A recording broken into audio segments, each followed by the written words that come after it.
Welcome back. Dr. Gustav Gous is an international speaker and trainer and has done corporate counseling for companies such as Toyota, Sasol and De Beers. Not only has his inspiring and motivation speeches helped individuals, but it has also transformed companies worldwide. Dr. Gous is also a Namibian by birth. Kadambira Dembruka caught up with Dr. Gous yesterday. Let's have a look at that interview. Thank you so much for joining us and agreeing to this interview. Kadambira, it's great to be here in Namibia, my country of birth. Before we get to talk about Namibia and your country of birth, obviously I would want to know your thoughts and your impressions now that you're back in the country. Let's talk about 7 billion people in this globe, and you have to manage the diversity. What do you consider to be the greatest intercultural challenge of our time? The biggest intercultural challenge is that many people are cultural critics instead of cultural learners. Because most people think, this is the way I think, this is the way I think, and quite frankly, you're wrong. A cultural learner doesn't say that. A cultural learner says, this is what I think, this is what you think, you're interesting. So with a learning attitude, you very seldom go to war. But with a cultural critic attitude, you always say, this is me, this is you, draw the line, and down with you. So I think this is the biggest problem, attitude. And if we want to solve the problem, it's all about attitude, ability, and action. And even those people who have the attitude right, sometimes the ability lacks. You have, at a global level, an increased studying of intercultural differences, if you like, and how that can be better managed. With globalization, with big multinational companies coming into countries, they need to do that. Exactly. What have you seen as the trends that have developed over the years in this specific study of intercultural? You know, all business is intercultural business nowadays. You cannot do any business, even if you're a local service provider rendering service to the world, you always have intercultural business. I think the thing in the past was people were isolated, but since the world became a global village, the connection is much closer and the need for the ability to interact is much closer. That's the first trend. The second trend is, in the past, people did do's and don'ts training.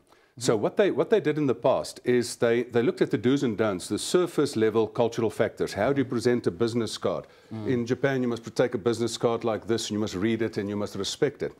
But do's and don'ts, and I call it the meets, eats, and greets, only helps you for a week in a country. But then you once again fall into the traps of how do I really relate to another person of another culture? It's almost the ability to deal with incompatibility. And there's a big trend lately that you move away from the surface level training on intercultural training, that you look for the underlying trends, the underlying polarities in culture, that you look for specific hardcore tools, value extraction tools, what I call them, in order to get the best of both. Because any company, Manchester divided, Manchester United, if it's Manchester divided, will fall. And many companies are still this company, PTY Limited, divided. And if you have the tools, the ability training, to deal with differences, I think this is where the world is going nowadays. But this applies everywhere, in every sphere of life. Absolutely. I mean, even to the individual, you need to live together, if you like. In this small space, you need to work together with people from different backgrounds, and it's managing that diversity that becomes relevant. And that is the third trend. You're 100% right. In the past, they only focused on intercultural differences. But people realize sometimes I don't have any problem with a person of another culture, but it is his personality that is the problem. Sometimes it's a gender difference. Sometimes it's a generational difference. So we move away nowadays to talk about intercultural intelligence. We talk about nowadays about diversity intelligence. I always ask, why is it that some people get their relationships right? Why is it that some men and women live in peace? That some marriages work, that some multicultural companies work, that some families, the generations don't fight, but they get it right. What is it what they know, what the others don't? And in the Diversity Intelligence Institute, a group of international specialists which we grouped together, we try to isolate that intelligence. What is it that those people know that get it right? I mean, did you know that mergers, 80% of mergers and acquisitions fail? Because not of a bad business plan. Usually it is brilliant business plans, but because of people issues, cultural issues. But I'm a positive person. I focus on the 20% who do get it right. What is it that they know that the others don't? And that intelligence can be isolated and be taught in a program on attitude, ability, action. Now you have a DVD here, and you have 6 ways how to relate to people, from war to adore. You call them, the 3 are very destructive. You say war, ignore, and snore is very destructive. But then you have the positive, the constructive, explore, snore, explore, and score. Tell me about that. You know, this is just a way to simplify a very complex person. I think the philosophers say true intelligence lies in simplification. So I think if you can simplify your relations to people, it is really a question, if you decide to relate to another person, you can either go to war, take the other person out, then there's no diversity. But the problem with war is, it doesn't determine who is right, it only determines who is left.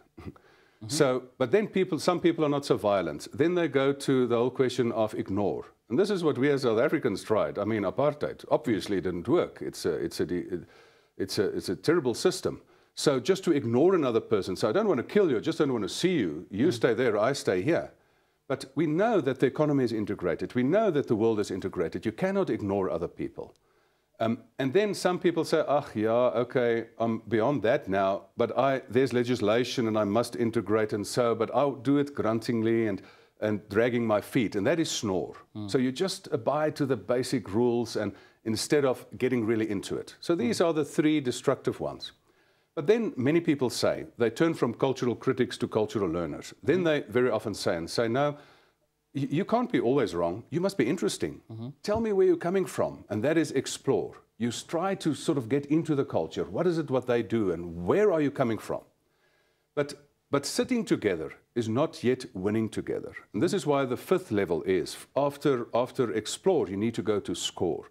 That why is it that some companies really win together? What is that elusive secret which they know? And we take that and train companies in that specifically, exactly that.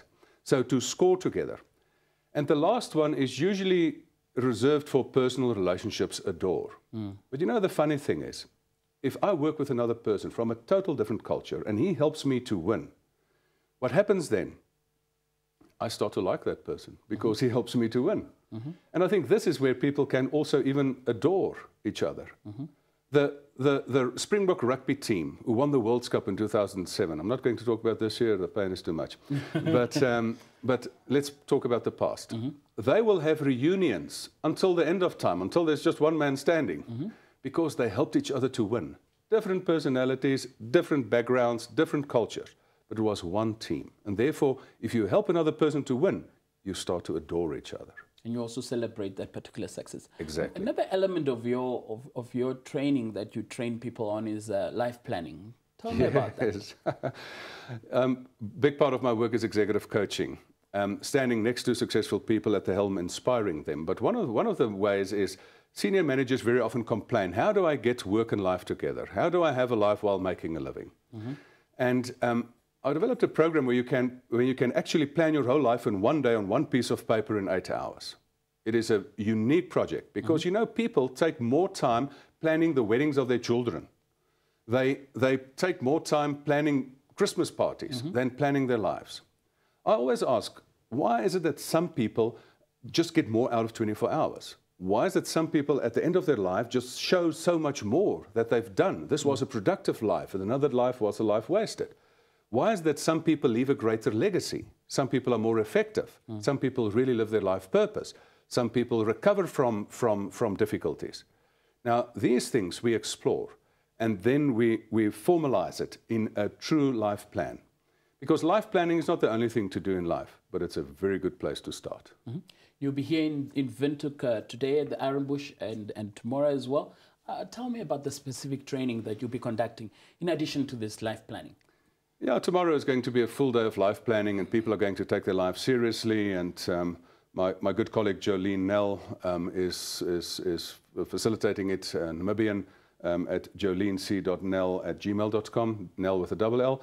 So, but on Wednesday morning we're doing just a basic business breakfast, just to showcase to the world and to the people in Namibia what is the best we can bring to Namibia, because I love this country so much. I was born in this country. And I always have a soft spot for this country. So whatever the best we gather in the world through international consultants, we would love to carry into this country. What are your impressions of the people and the business people and the business personalities in this country? You've been here for some few days now.